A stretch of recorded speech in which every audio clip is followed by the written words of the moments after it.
Right now, war profiteers are cashing checks written in children's blood, and democracy is their brand name.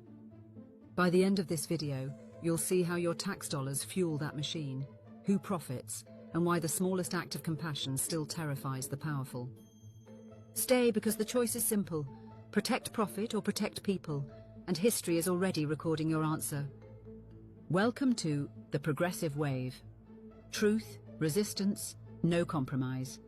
If human rights without asterisks are your line in the sand, subscribe and stand with us. Together, we refuse silence in the face of sanctioned cruelty. Love doesn't conquer. It survives the fire that power starts. Vasily Grossman saw it in the ruins of fascism and called it the powerlessness of kindness. He wrote that evil is impotent before senseless kindness because that love, blind and stubborn, cannot be crushed. It's not optimism, it's testimony from the edge of the grave. If kindness survived the gas chambers, what's our excuse in comfort type? I will shield the flame. If you refuse silence, then tell me why. Chris Hedges calls the enemy by its ancient name, the principalities and powers, systems that grind conscience into compliance. Cornel West translates that theology into the language of the street. Justice is what love looks like in public, which means silence is not neutrality, it's consent. If love is real, it writes the budget. If love is real, it challenges the state when the state forgets the human. Will you make your love political, or keep it polite while others burn? In Sarajevo, the shells fell where the water flowed because thirst gathers bodies. Records confirm it. Civilians were targeted as they queued for water. That is how empires speak. Stand in line for life and we will teach you fear. Yet amid the smoke, people ran toward the wounded. That was the dumb, blind love Grossman named the insurgency no tyrant can crush. Would you run toward the wounded or look away? Be honest. Comment below. Marek Edelman, the Warsaw ghetto fighter-turned-surgeon, taught us to cup our hands around a fragile flame. Not because the wind will stop, but because life is sacred even when the night wins the hour.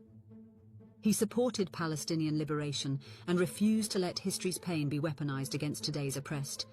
That is moral consistency, not convenience.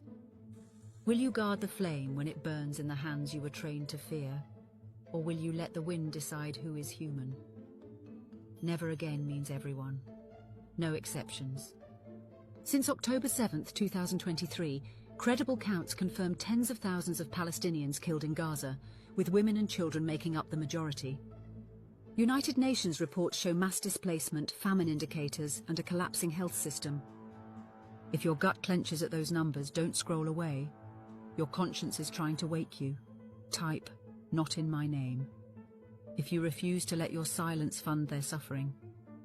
Write it loud enough for Congress to hear. Stop budgeting for blood. The United States sends $3.8 billion every year in military aid to Israel through 2028. Since this war began, over $21 billion more have flowed into that same war machine. Your tax dollars build classrooms or coffins. You choose. Do you support legal red lines on weapons transfers when civilian harm is foreseeable? Comment yes or no and tell us why. Human Rights Watch and Amnesty International have documented unlawful attacks, collective punishment, and crimes against humanity. If democracy, equality, and compassion are your creed, then your budget is your scripture. Will we rewrite it or keep reciting the lie?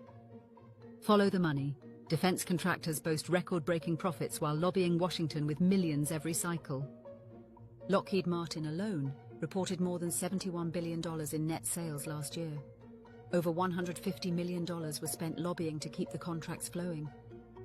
When profit drives policy, democracy is just another passenger, blindfolded in the back. If your job depends on war, are you still safe when the war ends? Let's talk about that in the comments. Democracy without accountability is cosplay for tyrants, pretty fabric over broken bones. The State Department sells security partnerships, but when security is built on starvation and siege, it's not safety, it's branding. If love is real, it writes the budget. If democracy is real, it funds life, not death. What should we cut first from war budgets? Comment with one program you would fund instead. Here lies the paradox that saves us from despair. Love may not conquer, but evil will never conquer either. Because every time a medic walks into fire, every time a parent shares the last clean water, every time a neighbor opens a door despite the risk, the Empire loses a little of its spell. History is a killing machine, and kindness is the wrench that stops it. If this broke a myth you carried, say which line did it, and share this with one person who needs moral permission to speak. Shield the flame, pass it on, and make the wind learn our names by force. Subscribe now, join the progressive wave, and stand with us in truth, resistance, and no compromise.